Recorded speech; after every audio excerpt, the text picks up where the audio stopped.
The Galactic Alliance Council was steeped in a heavy silence, though not the solemn kind it usually projected. Dim light from the crystalline dome above cast muted reflections on the faces of representatives from the galaxy's most powerful species. No one spoke, no one moved. All eyes were fixed on the massive hologram hovering in the center of the chamber. The images on display haunted them all, a human colony, now reduced to smoldering ruins. Rowan Creed stood at the heart of the room, his deep blue uniform rumpled from countless sleepless nights. His voice was steady, but every word he uttered seemed to tear through the tense atmosphere like a blade. What you are seeing is not an invasion, it is a declaration of war, a war aimed directly at humanity. The representatives erupted into murmurs, their strange, varied languages clashing into a chaotic symphony. Rowan held his ground, his unwavering gaze slicing through the din. This wasn't the first time he had stood before them, fighting to protect humanity's dignity and survival. But this time was different. This time, 8 million lives had been lost, and he knew the number would only grow if he failed. A cold, metallic voice cut through the noise, silencing the room. "We cannot intervene in a border conflict," said Representative Vexus, a being whose liquid metal body shimmered faintly with every word. "The Xantrix are a military power. If we oppose them, the entire alliance risks descending into war. War is already here." Rowan's fist slammed onto the table, his eyes blazing. "They don't just want land or resources. They want to crush everything we stand for: life, freedom, and hope." "Hope?" Another representative sneered, their voice grating like grinding steel. "What are humans in this galaxy? A small species, barely a century into FTL travel. And you think you can hold on to hope against a fleet like theirs?" Rowan didn't respond immediately. Instead, he turned to Isla Dravik, standing silently in a corner of the room. The young woman, her dark hair in disarray and her eyes burning with intellect, gave him a small nod as if to tell him she was ready. "You want us to prove that humanity is more than a weak, conquerable species?" Rowan said, his voice dropping to a calm yet resolute tone. "Fine, but when that moment comes, I want you to remember this. Remember the moment you turned your back on us." Isla stepped forward and placed a small, spherical device on the central table. A pulse of blue light emanated from it, and the hologram shifted. The images of devastation were replaced by something new: human warships, their forms glowing with an otherworldly light, as though reality itself was bending around them. Isla's voice was calm, yet carried a pride she didn't bother to conceal. "You think we're primitive, but you know nothing about us. What you see before you is the neural nexus, a technology your kind hasn't even begun to imagine." The air in the chamber grew heavy. One representative whispered, their voice trembling, This is impossible." "Impossible?" Isla interjected, her gaze searing. "Nothing is impossible for humanity. You've underestimated us, but we won't beg for your recognition anymore. We will protect ourselves, and when the time comes, you will understand why we've endured on our death world for millions of years." Rowan turned to Isla, a faint but determined smile playing on his lips. "Isla, prepare the Nexus. Let's show them what they never thought we could do." The chamber fell into an absolute silence, no one daring to speak as the two humans strode out of the room. But in their eyes, the most powerful beings in the galaxy saw something they had never expected: a species that no longer feared them, a species ready to rewrite every rule of the game. On the command deck of the EOS Vanguard, the flagship of the Earth Defense Force, Rowan Creed stood before the massive tactical display. The space map showed a glaring sea of red, representing the Xantrix fleet closing in on the solar system. Tiny specks of light Earth's warships seemed woefully outmatched by the sheer number of the enemy. The glow of the screen reflected on Rowan's face, his deep-set eyes fixed and unyielding, radiating intense focus. "How much time do we have?" Rowan asked, his voice calm but carrying an unmistakable weight of authority. Standing beside him, Isla Dravik's fingers danced across the control panel. 23 minutes before the main Xantrix fleet breaches Pluto's orbit," she replied, her tone tense yet resolute. "We need more time to fully deploy the neural nexus." Rowan remained silent, his eyes glued to the map. For a moment, the only sound in the room was the steady beeping of the ship's systems. He knew the stakes if they failed here. The devastation wrought upon the colony would befall Earth itself. He drew in a deep breath and turned to Isla, his gaze softening ever so slightly. "Are you certain the nexus is ready?"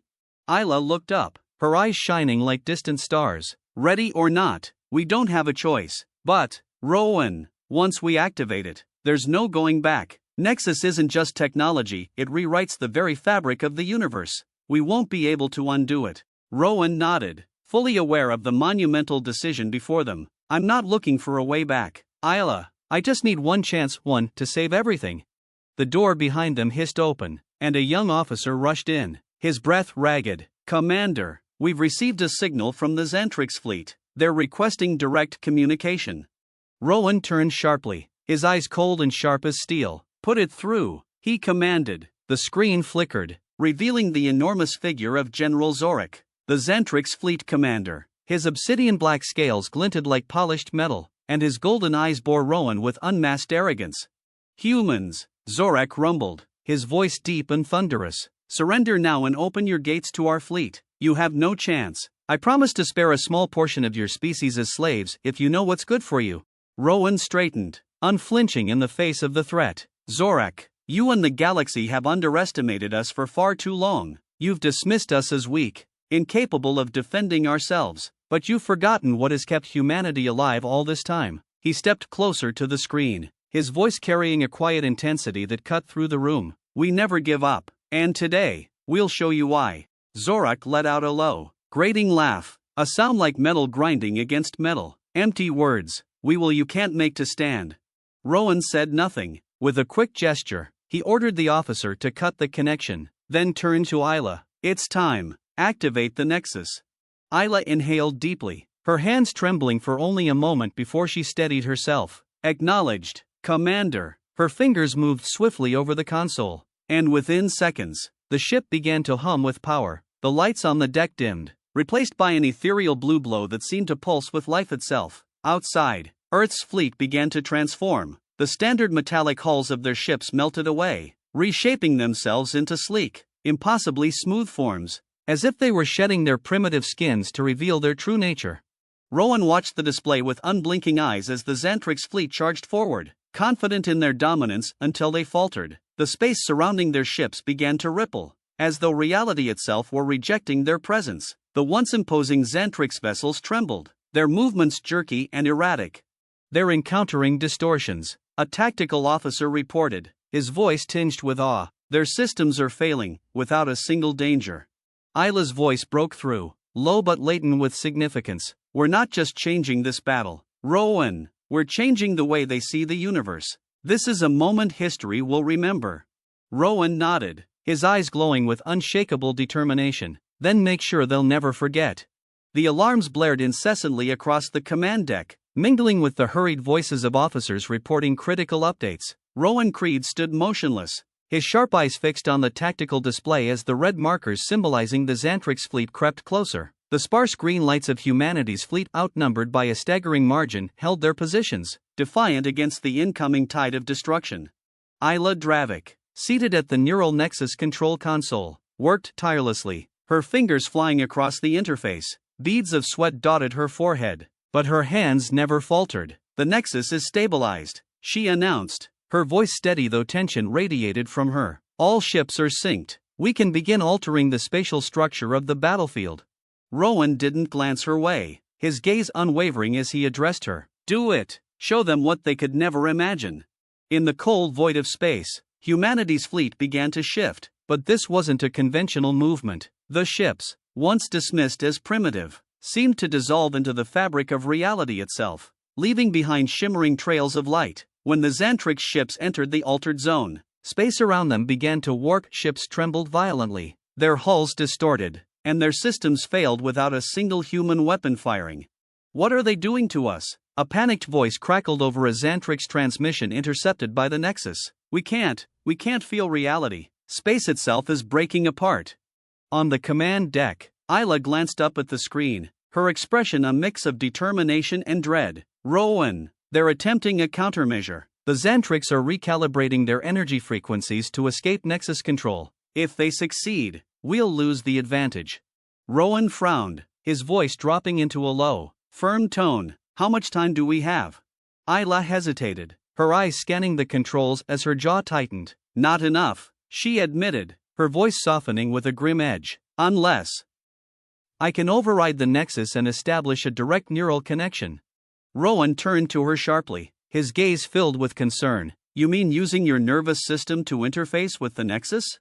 She nodded, her eyes glowing with resolute intensity. "This system is my creation. I know it better than anyone, but to push it beyond its limits, I'll have to endure the full strain of quantum energy. If something goes wrong..." "No." Rowan's voice was like steel, cutting through her words. "I can't let you take that risk." Isla stepped closer, her face set with quiet determination. "Rowan, you've always said humanity never gives up, that we fight not just for survival, but for what we believe in. This is our moment to prove it. I'm not afraid. This is my choice." For a moment, Rowan stood silent, his fists clenched tightly at his sides. He knew she was right, but that didn't ease the knot of anguish tightening in his chest. "Promise me you'll come back," he said, his voice barely above a whisper but weighted with emotion. Isla smiled softly, a tender but unyielding expression. "I don't make promises, Rowan, but I promise I'll give everything so you won't be disappointed." She returned to the console and initiated the neural link. A brilliant flash of light flooded the command deck as Isla's mind synchronized with the Nexus. Rowan could only watch as she became one with the system she had created. Outside, the ships of humanity's fleet began to move in ways that defied logic. They vanished, reappeared at impossible angles, and twisted through space as if the very fabric of reality had become their playground. But on the tactical display, the Xantrix fleet continued its desperate assault, trying to disrupt the Nexus network. Isla's body tensed as she bore the brunt of the system's quantum strain, her breaths ragged and uneven. Rowan stood beside her, powerless to ease her burden, watching as the Nexus consumed her strength. Even in pain, she managed a faint smile. "We're so close, Rowan, just a little more." A frantic Xantrix voice broke through their intercepted channels. "Impossible, these ships defy the laws of physics. We have no way to counter them."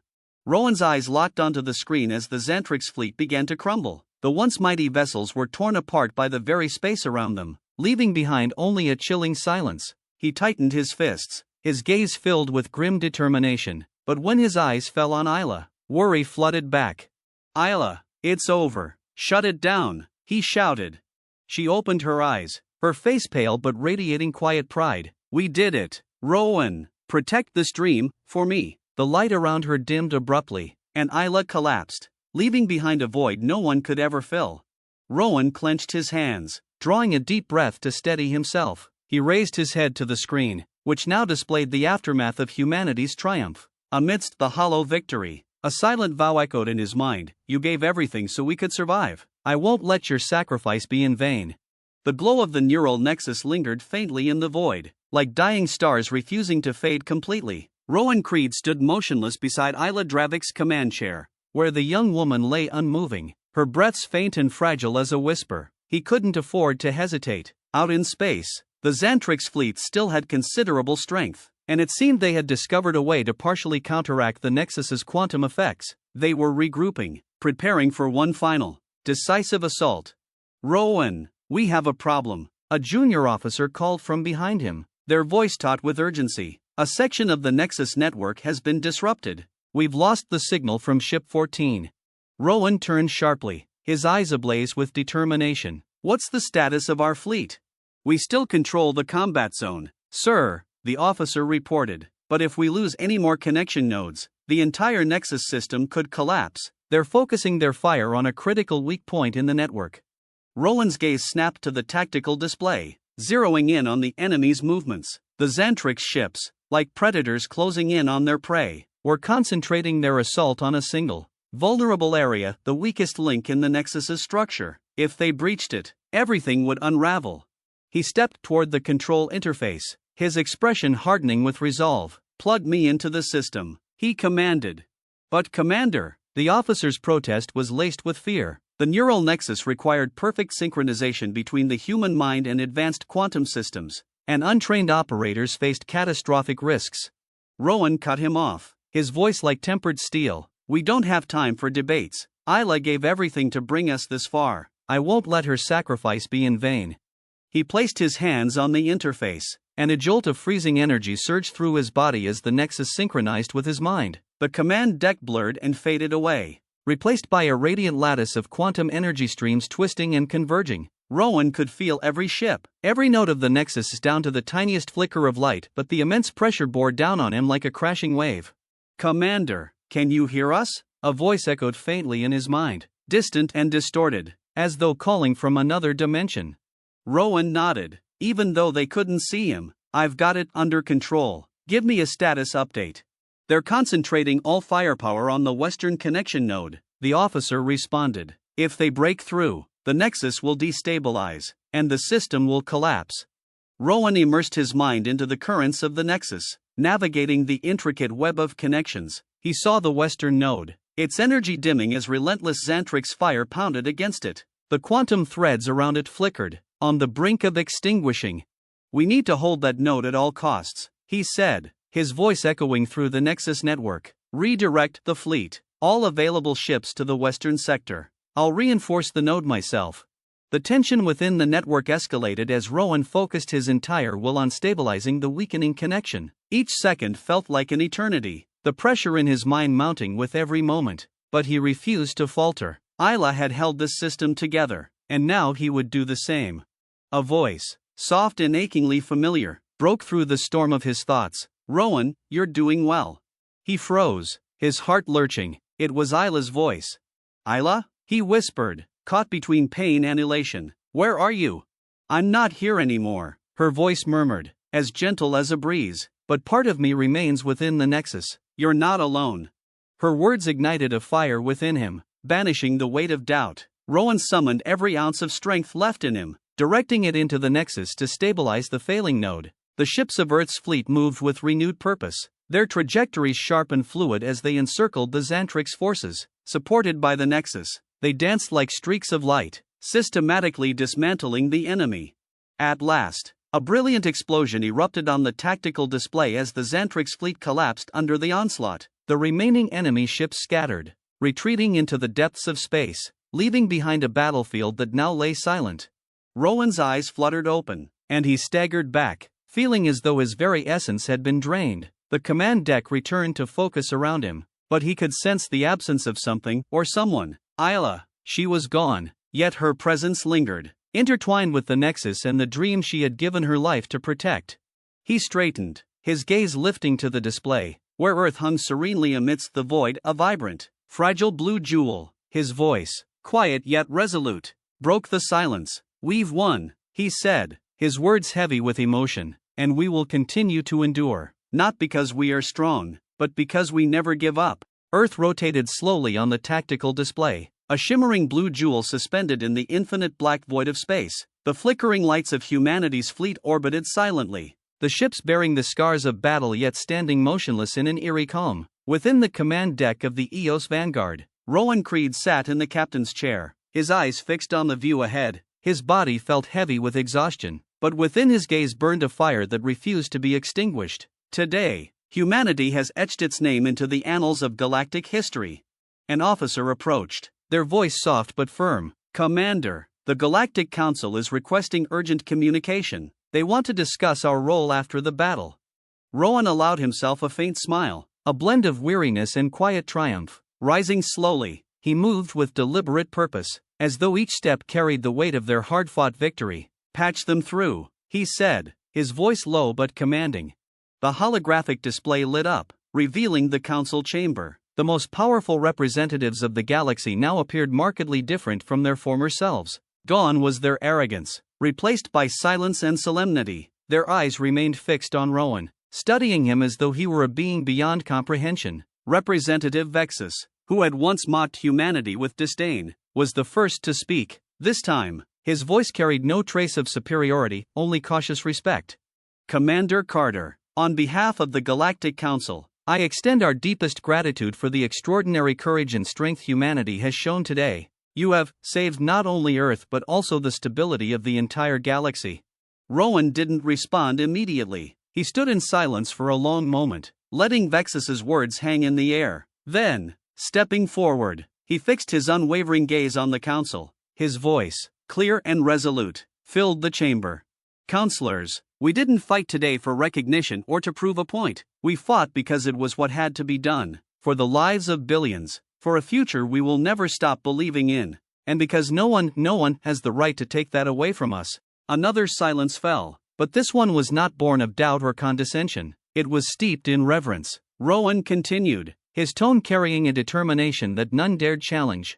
"From this day forward, Humanity will no longer stand in the shadows. We do not seek war, but we do not fear it. And if anyone in this galaxy thinks they can repeat the mistake of the Xantrix, remember this: we are not just prepared for peace, we are prepared to defend it. Vexus inclined his head, a gesture of deference that no one could have imagined him offering to a human before. "We understand," he said, his voice free of resistance. "The Council will support any requests from Earth, and we hope that humanity will join us in building a better future." Rowan nodded, offering no further comment. As the transmission ended, he turned back toward the command deck, his eyes scanning the faces of his officers and crew. Pride shone in their expressions, but his gaze lingered on one empty spot, a place where Isla Dravik had once stood. Her smile, her hope, and her bravery still echoed there. The loss weighed heavily on him, but he knew she wouldn't want him to stop. The next day, a memorial ceremony was held on Earth. Rowan stood before a newly unveiled monument, towering high into the bright blue sky. It was a statue of Isla Dravik, her hand reaching upward as if to touch the stars. Beneath it, carved into pristine white marble, were the words, "Sacrifice is not the end, it is the beginning of greater dreams." Rowan placed a hand on the base of the monument, his eyes closed as a quiet moment passed. In that stillness, he could hear her voice once more, calm and resolute as it had been in their final conversation. "We did it, Rowan. Don't stop now. Keep building the future we believed in." When he opened his eyes, the sky above seemed brighter, a silent reminder of what had been achieved. On this day, humanity had claimed the place it deserved, not through technological might alone, but through an unyielding spirit. And though challenges would undoubtedly lie ahead, Rowan knew humanity would rise to meet them. For humanity did not merely survive, they existed to accomplish the extraordinary.